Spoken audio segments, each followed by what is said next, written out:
Hello everyone, welcome to Anand Parmar classes. इससे पहले कि हम करंट अफेयर डिस्कस करें, अब तक आपने चैनल को सब्सक्राइब नहीं किया है तो कर लें, ताकि जब भी कोई नई वीडियो आए तो नोटिफिकेशन आपको मिल सके। तो चलिए फिर शुरू करते हैं आज का बेस्ट करंट अफेयर। आज का पहला क्वेश्चन है, मूडीज़ ने चालू वित्त वर्ष 2020-21 में भारत की जीडीपी विकास कितने परसेंट रहने का अनुमान जताया है। पहले इन्होंने बोला था कि 2020-21 के लिए जो भारत की जीडीपी विकास दर है ये रहेगी 11.5%, लेकिन अब इन्होंने 11.5% से बदलकर इसको कर दिया है 10.6%। ठीक है, 10.6% जीडीपी माइनस में है ये याद रखिएगा, आने वाले एग्जाम में आपसे डायरेक्ट पूछा जा सकता है। ठीक है, और भी कई सारी विकास दर है जो जीडीपी की विकास दर निकलती है, उनमें कई सारी इंपॉर्टेंट होती है। आईएमएफ, वर्ल्ड बैंक, इनकी काफ़ी इंपॉर्टेंट होती है। ठीक है, तो ये भी मूडीज़ की भी पूछी जाती है, तो 10.6 2020-21 के लिए। ठीक है, अगला क्वेश्चन है, हाल ही में दो पुस्तक द रिपब्लिकन एथिक वॉल्यूम 3 और लोकतंत्र के स्वर और रिपब्लिकन एथिक वॉल्यूम, ये दो बुक का विमोचन किया है। ये बुक का विमोचन किया है राजनाथ सिंह ने, हमारे रक्षा मंत्री हैं राजनाथ सिंह, उन्होंने इस बुक का विमोचन किया है।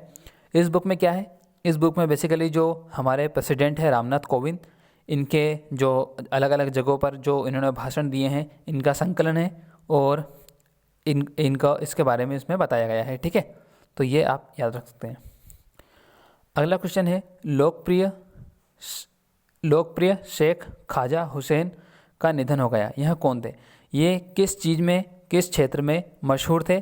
तो ये प्रसिद्ध तेलुगु कवि थे। ये साहित्य पुरस्कार, तेलुगु के लिए इनको साहित्यिक अकेडमी पुरस्कार भी मिल चुका था, तो ये तेलुगु कवि थे। ठीक है, शेख ख्वाजा, इनका नाम याद रखना है आपको। ठीक है, अगला क्वेश्चन है, हाल ही में भारत का पहला मास गार्डन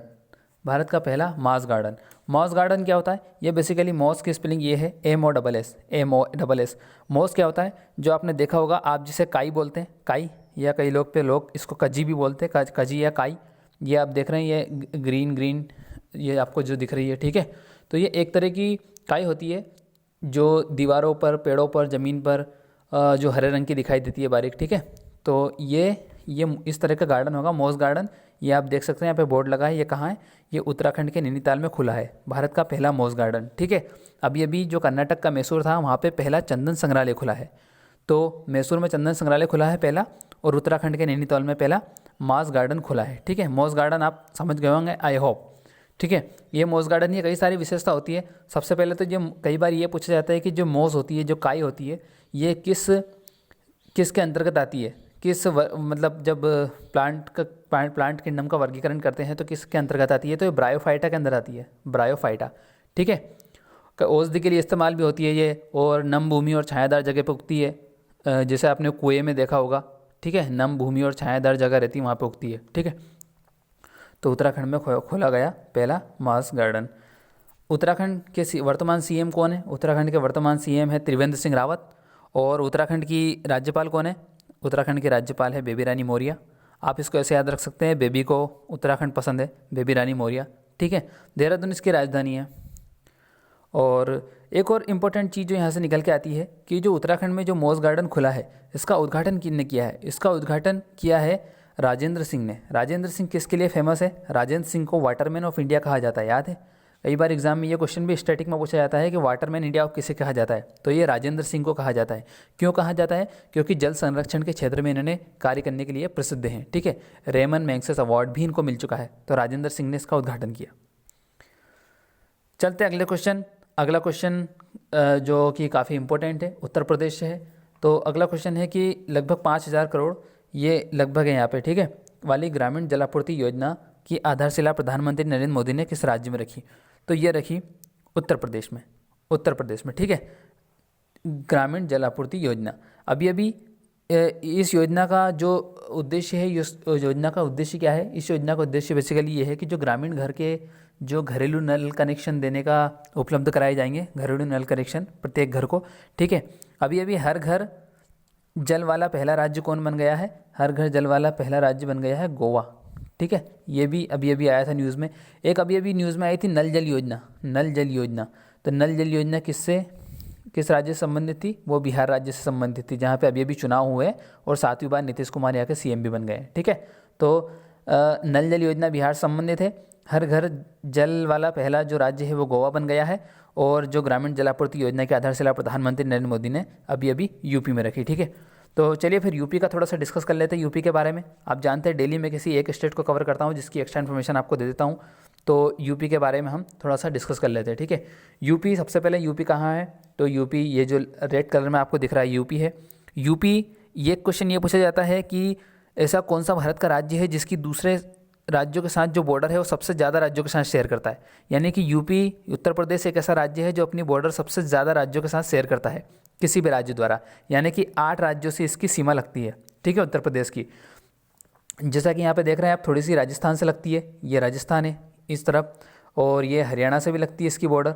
ठीक है, ये थोड़ा सा हरियाणा है यहाँ पे, और हिमाचल प्रदेश, हिमाचल प्रदेश से लगती है, साइड में हिमाचल प्रदेश है। ठीक है, थोड़ा ये दिल्ली से भी लगती है थोड़ी सी इसकी बॉर्डर, और इधर तो नेपाल है ही। और यहाँ पे ये जो मार्क कर रहा हूँ मैं, ये बिहार है, ये मध्य प्रदेश है, छत्तीसगढ़ से भी इसकी बॉर्डर लगती है। ठीक है, तो और झारखंड से भी इसकी बॉर्डर लगती है, यहाँ पे आप देख रहे होंगे थोड़ी सी। तो ऐसे करके बेसिकली 8 राज्यों से इसकी बॉर्डर लगती है। आप इसे विस्तार में भी बाद में पढ़ सकते हैं। ठीक है, अभी ये याद रखिए कि 8 राज्यों के साथ इसकी सीमा लगती है। ठीक है, तो यूपी के बारे में और कुछ एक्स्ट्रा इन्फॉर्मेशन आपको देना चाहूँ तो यहाँ पे जैसे कि नेशनल पार्क की काफ़ी उम्मीद रहती है बच्चों को, तो एक पीलीभीत टाइगर रिजर्व है यहाँ पे, पीलीभीत, और नवाबगंज पक्षी अभ्यारण्य है, चंद्रप्रभा वाइल्ड लाइफ सेंचुरी है, चंद्रप्रभा। ठीक है, और सबसे ज़्यादा जो लोकसभा सीट है कि किस राज्य से है, वो यूपी से है।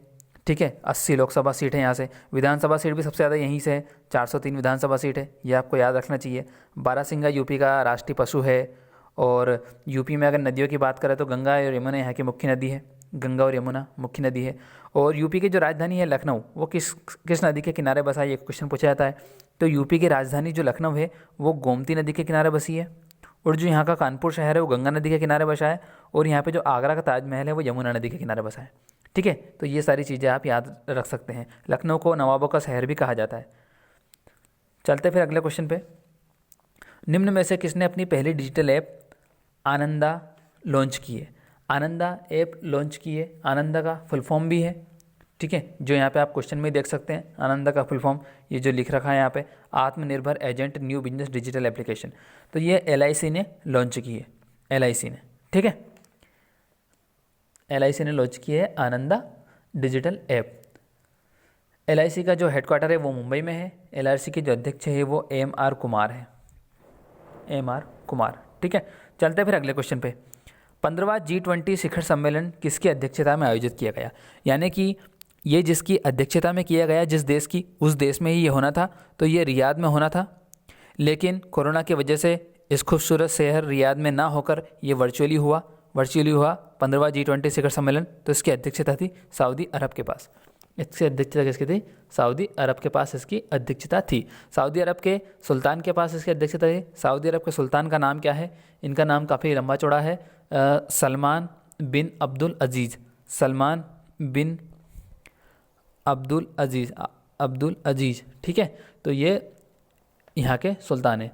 अभी अभी ब्रिक्स की 12वीं समिट हुई है, तो आपको ये याद रखना है कि जो G20 है उसकी 15वीं हुई है और ब्रिक्स की 12वीं हुई है। ब्रिक्स की 12वीं जो रूस में ना होकर रूस की अध्यक्षता में हुई है, व्लादिमीर पुतिन इसके अध्यक्ष थे ब्रिक्स की समिट के। ब्रिक्स में 5 कंट्री है, ये मैं आपको कई बार बता सकता हूँ, कई बार बता चुका हूँ। और जो G20 है इसकी 15वीं बैठक हुई है, ये सऊदी अरब की अध्यक्षता में हुई है। G20 क्या है? G20 एक नेशंस का ग्रुप है। अब इसमें कितने देश हैं ये आपसे पूछा जा सकता है। तो इसमें 19 तो कंट्री है और एक यूरोपियन यूनियन है। यूरोपियन यूनियन खुद में बहुत सारी कंट्री है, लेकिन उसको एक के तौर पर गिना जाता है। तो 19 + 20 मिला के ये G20 हो गया। ठीक है, वैसे तो इसकी स्थापना 1999 में हो गई थी G20 की, लेकिन जो पहला जो प्रॉपर तरीके से जो इसका संचालन हुआ वो 2008 से संचालन हुआ। ठीक है, तो ये याद रख सकते हैं आप। अब 2020 में इसकी अध्यक्षता सऊदी अरब ने कर ली है, तो 2021 में इसकी अध्यक्षता इटली के पास होगी और 2023 में भारत के पास होगी। जो भारत के पास 2022 में होने वाले थे, लेकिन अब भारत को 2023 दे दिया गया है। ठीक है, 2023 में भारत इसकी अध्यक्षता करेगा। ठीक है, तो ये था पूरा G20 के बारे में। तो सऊदी अरब में हुई है, ये आप देख सकते हैं। सऊदी अरब यहाँ पे है, सऊदी अरब के साइड में यूएई है, यहाँ पे गल्फ ऑफ एडन बोला जाता है इसको, ठीक है। तो ये आप एक्स्ट्रा इन्फॉर्मेशन याद रख सकते हैं। अगला क्वेश्चन है, हाल ही में सिटमैक्स का दूसरा संस्करण आयोजित हुआ, यह किन देशों के बीच सैन्य अभ्यास था। अब देखिए, सिटमैक्स सैन्य अभ्यास है। सबसे पहले तो सिटमैक्स को आप सिम्बैक्स के साथ कंफ्यूज मत करिए।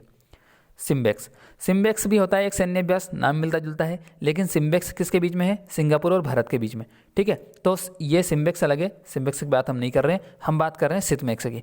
अब कई बच्चे कहते हैं कि सर ये तो काफ़ी टफ क्वेश्चन था, इस तरह से एग्जाम में आया था कि सिटमैक्स का दूसरा ये सिटमैक्स अभ्यास पूछा था किन देशों के बीच होता है, तो बच्चे से टफ बता रहे। अब बताइए टफ कहाँ है, ये आप कंट्री याद रखना टफ नहीं है, क्योंकि आप अगर इसको थोड़ा सा विवेक का इस्तेमाल करेंगे तो आसानी से पता लगा सकते हैं कि इसमें कौन कौन सी कंट्री है। जैसे कि सिटमैक्स है ये, ठीक है। तो SIT यहाँ पे शुरू के 3 वर्ड देखिए, और फिर M और फिर EX को अलग करें अपन, तो M से तो मिलिट्री एक्सरसाइज, मिलिट्री हो गया, EX से एक्सरसाइज हो गया, मिलिट्री एक्सरसाइज, तो इसको तो हटा ही दीजिए यहाँ से। अब बचाए SIT, तो S से सिंगापुर, I से इंडिया और T से थाईलैंड, तीनों कंट्री के एक एक लेटर हैं शुरू के जो रिप्रेजेंट कर रहे हैं, तो याद रखना काफ़ी आसान होता है। और कई सारी मिलिट्री एक्सरसाइज ऐसी होती है कि जिनके नाम में ही उस देश का नाम छुपा होता है, ठीक है। तो इस तरह से आप ये याद रख सकते हैं, ठीक है। तो ये सैन्य अभ्यास हुआ था भारत और सॉरी ये सैन्य अभ्यास हुआ था सिंगापुर, इंडिया और थाईलैंड। मैंने इसमें ऑप्शंस दिया है क्या, ये सॉरी ये ऑप्शंस मैंने इसमें नहीं दिया गया है, ठीक है। तो सिंगापुर, थाईलैंड और इंडिया, ये तीन देशों ने इसमें सैन्य अभ्यास ये किया है, ठीक है। अभी अभी मालाबार एक्सरसाइज भी हुई थी। मालाबार एक्सरसाइज, सबसे पहले तो ये याद रखिए कि जो सिटमैक्स हो रहा है ये कहाँ पे हो रहा है, ये अंडमान निकोबार में हो रहा है, अंडमान सागर में, ठीक है। और अभी अभी एक मालाबार एक्सरसाइज भी हुई थी। मालाबार एक्सरसाइज जो भारत, अमेरिका, जापान और ऑस्ट्रेलिया, चारों क्वाड कंट्री के बीच में हुई थी। ऑस्ट्रेलिया इसमें पहली बार जुड़ा था, ठीक है। तो आप ये भी याद रख सकते हैं, ठीक है। तो सिंगापुर और थाईलैंड इस सैन्य अभ्यास में है। तो सिंगापुर की जो राजधानी वो सिंगापुर सिटी है और मुद्रा यहाँ की डॉलर है। और एक जो कंट्री है वो थाईलैंड है, थाईलैंड की राजधानी बैंकॉक है, बैंकॉक। और थाईलैंड की जो मुद्रा है वो काफ़ी बार एग्जाम में पूछी जाती है, इसकी मुद्रा है बहत, ठीक है। तो ये था आज का वीडियो अगर अच्छा लगा हो तो लाइक कीजिए और शेयर और सब्सक्राइब करना ना भूलें। और जैसा कि गैप हो रहा है वीडियो में 1-2 दिन का, तो कोई दिक्कत नहीं है, आपका कोई करंट अफेयर छूटेगा नहीं, क्योंकि मैं क्वेश्चन का नंबर्स बढ़ा देता हूँ। जैसे कि आज मैं 10 क्वेश्चन लाया था और डेली के 10 क्वेश्चन या 8 क्वेश्चन ही न्यूज़ करंट अफेयर बनते हैं, ठीक है। न्यूज़ तो बहुत सारी बनती है लेकिन करंट अफेयर 8 से 10 ही बनते हैं। तो ठीक है, फिर एंजॉय करिए, पढ़िए।